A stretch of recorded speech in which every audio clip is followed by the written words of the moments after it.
generation, right? They integrate innovation into their lives, and they're immersed in digital culture. They're constantly connected, they're communicating, they're community-orientated, and they have tons of different devices, right? They're not just consuming on their desktops anymore, they're on their cell phones, they're on their tablets, their iPad minis that just came out, everything, right? So this is the generation that also that people like BMW are catering to, right? It's about, if these people are connected all the time, how does that unlock new innovation? This is what Forbes says about us and about that connected generation. They say Mashable is where the cool kids hang out for news and information. So, that's not the way we say it, but it's the way that Forbes says it, and we're pretty happy about that. So we have one of the most engaged online communities, and they're again this connected generation. We have 25 million monthly readers. We have 9 million followers across our social networks. And it's actually not the kind of audience you'd expect on the tech side. It's about half and half, male, female. Median age is 25 to 34. And household income is about 100,000. So here's when Mashable started in 2005. No iPhone, no YouTube. You might remember this era. It was a sad time indeed. There was no Twitter. And Facebook was only for colleges. So I can sign up because I didn't go to college. And online ad revenue was only 12.5 billion. Nearly half of mobile users now in 2012 own smartphones. So everything we're seeing out there, increasingly people have smartphones, internet connected, running apps. You can do all kinds of things on them. YouTube now has 3 billion video views, just launched in 2005. Now 3 billion video views a day. Twitter has 400 million tweets a day. Facebook has 1 billion users, and online ad revenue in 2011 was 31 billion. So let's talk a little bit about mobile, social, and how that's changing everything, right? How is that changing cities? How is that changing cars even? So this is some stats on social. Basically, every country in the world, you're talking about 80 to 90% usage of social networks. It's huge. So the online audience is social. To some people, Facebook is the internet. And virtually every region of the world, you're seeing huge concentration of social networking users. This is mobile phone growth. You're seeing the same kind of thing, but also notice that smartphones are growing at about the same rate as phones overall. So not only are more and more people getting connected, but they're getting connected with smartphones increasingly, which means you can do a lot more cool stuff. There's a lot more flexibility in the apps you can launch. You can be location-based. You can do a lot of things once a lot of people, a critical mass of people, are connected on social networks and using mobile phones everywhere they go. So here's some of the cool things that are getting connected. It's not just phones, right? Devices are getting smart. Everything in this room could be connected one day, right? So we've got the living room. You have your TV is now connected to your phone, is connected to your tablet. You can have content streaming from your phone to your TV. You can have connected cars. So, you know, the BMWs you'll see downstairs, connected cars. This is My City Way, which is the app that goes along with it. You do all kinds of smart things. Your car can know that you're about to drive it. It can charge at the right time. It can charge when energy is cheaper, so that you're not paying as much to charge your car.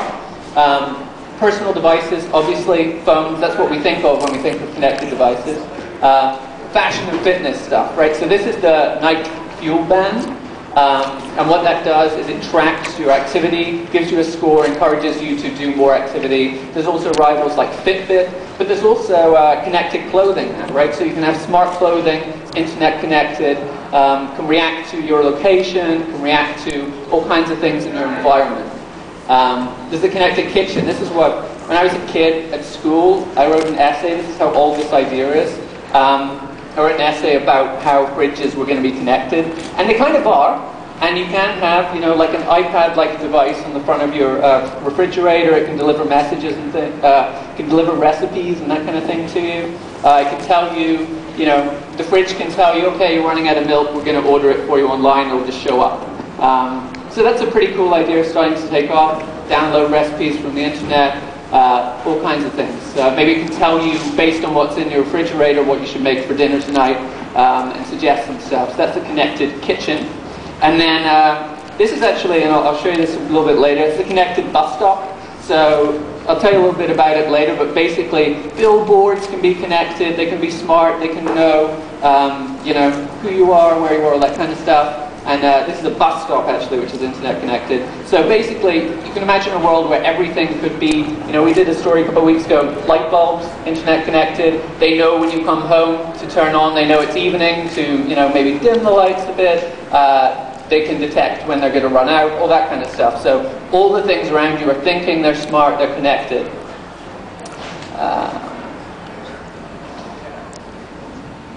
So these are some of the new interfaces. Basically, when you talk about urban mobility, when you talk about you're walking around the city, you're trying to interact with all these smart devices that are thinking, hopefully not too much. This is a little bit devices taking over the world at this point, but this one is gesture control. So Connect is a thing from Microsoft. You might have seen it. Lets you can basically Minority Report style move your hands around. It'll react. You can play a game of tennis just by moving your hand. You can do all kinds of things just by gestures, by movement. You don't need a mouse, a keyboard, any stuff like that. NFC, you can pay for things now just by swiping your phone near to a device. You'll see these in some cabs. You see them in stores. Put your phone near stuff. You can pay for stuff.